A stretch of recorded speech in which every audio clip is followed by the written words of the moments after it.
आज की कहानी है एक साधारण से लड़के की जो कि कभी हरिद्वार की गलियों पे साइकिल से च्यवनप्राश बेचता था, लेकिन बहुत ही कम टाइम और कुछ साल काम करने के बाद वो लड़का बन गया 1000 करोड़ की कंपनी का मालिक। क्या इसके पीछे बस योग की ताकत थी या फिर इसके पीछे थी राजनीति, धर्म और पैसों का ऐसा जाल जिसने पूरे देश को चौंका दिया। साल 1965 हरियाणा का महेंद्रगढ़ जिला और उसमें सैयद अलीपुर गाँव, जहाँ पे एक बच्चे का जन्म होता है और इस बच्चे का नाम होता है रामकिशन। और वहीं पे कलवा गुरुकुल में उस बच्चे की पढ़ाई स्टार्ट हो जाती है और यहीं पे उसके गुरु ने उसका नाम रामकिशन से बदल के रामदेव रख दिया। और यहीं पे इनकी दोस्ती होती है आचार्य बालकृष्णन से, जो कि नेपाल से वहाँ पे पढ़ने के लिए आए थे। और उस समय बालकृष्णन के पिता हरिद्वार में गार्ड की नौकरी किया करते थे और वहाँ पे गुरुकुल में पढ़ाई खत्म होने के बाद रामदेव और बालकृष्णन दोनों वापस से हरिद्वार आ जाते हैं और यहाँ पे इन्होंने आचार्य करमवीर और शंकर देव को अपना गुरु माना और यहीं से उनका शुरू हुआ सफर योग, संन्यास और आयुर्वेद का। जैसे ही 90s का दौर स्टार्ट हुआ, रामदेव, बालकृष्णन और करमवीर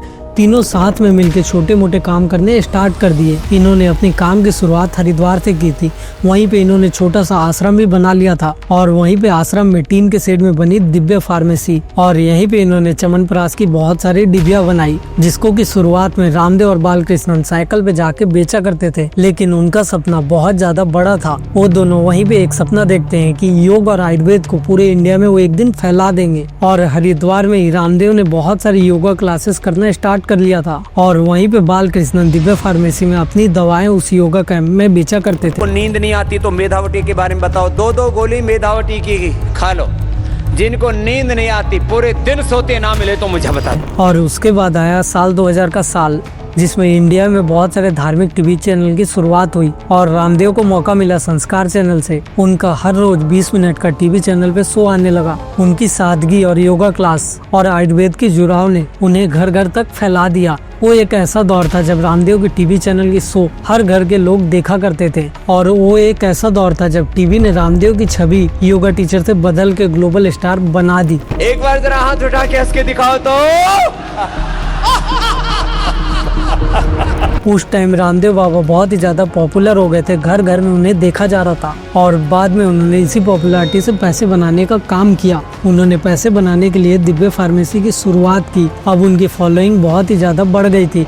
लाखों लोग इलाज कराने के लिए हरिद्वार आने लगे और यहाँ पे आने वाले लोगों के लिए इलाज फ्री था, योगा फ्री था, लेकिन उनको दवाइयाँ दी जाएगी तो बस दिव्य फार्मेसी की। और रामदेव ने जहाँ जहाँ पे अपने योग शिविर लगाए वहाँ पे भी इन्होंने दिव्य फार्मेसी के स्टोर खोलना स्टार्ट कर दिया और यहीं से शुरुआत हुई उनकी करोड़ों रुपए कमाने की नीति का। उनके शिविर में 500 से लेके 2100 के एंट्री फीस हुआ करते थे। एक शिविर लगा के रामदेव करोड़ों रुपए कमा लेते थे और उसके बाद दवाइयाँ और इलाज बेच के उनके पास अलग से पैसे आ जाते थे। अब आप ये सोचो कि रामदेव बाबा ने कैसे अपनी पॉपुलैरिटी का यूज किया।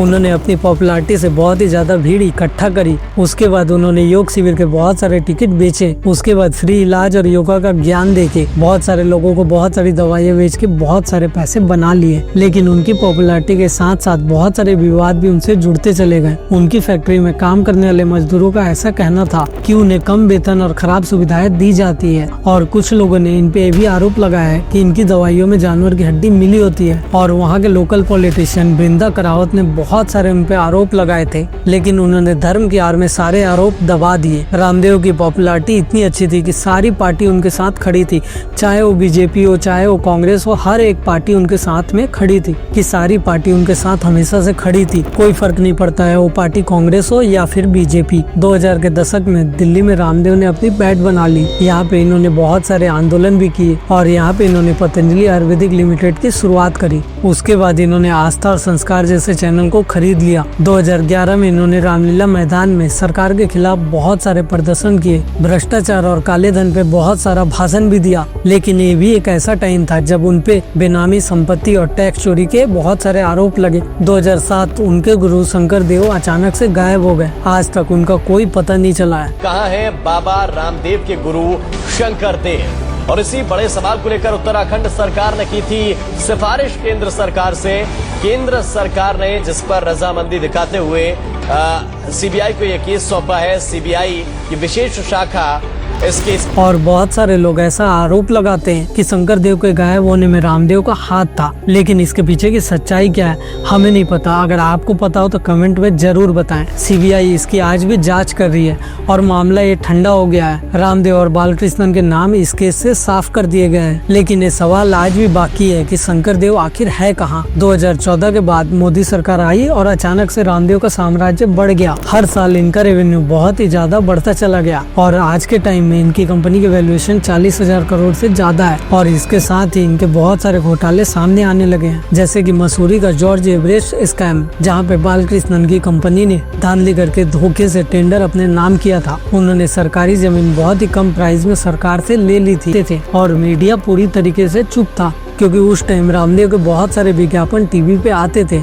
और इसके लिए उन्हें करोड़ों रुपए चुकाने पड़ते थे। पैसा हर एक चैनल में जाता था, जिसके कारण इन पे कोई भी खराब न्यूज नहीं बनाई जाती थी। तो दोस्तों, ये कहानी किसी सफलता की कहानी नहीं थी, ये कहानी थी धर्म, राजनीति और बिजनेस की मेल की, जहां जनता के आस्था को पैसे में बदला गया। रामदेव ने कहा था कि अर्थ को परमार्थ में लाऊंगा। मार्केट कैप की बात की जाए तो अभी 50 से 60,000 करोड़ के बीच में पतंजलि का मार्केट कैप रहता है। इसको आने वाले समय में पहले 1 लाख करोड़ और बाद में 5 लाख करोड़ ले जाने का लक्ष्य है। और ये सारा पुरुषार्थ से अर्जित जो अर्थ है उसको परमार्थ में लगा के एक समर्थ भारत बनाने का ध्येय है मेरे भाई। लेकिन असली सवाल ये है, क्या वाकई में ऐसा हुआ था या फिर ये एक बहुत बड़ा खेल था? आपको क्या लगता है, रामदेव बाबा योग गुरु हैं या फिर पक्के बिजनेसमैन? कमेंट में अपनी राय जरूर बताएं।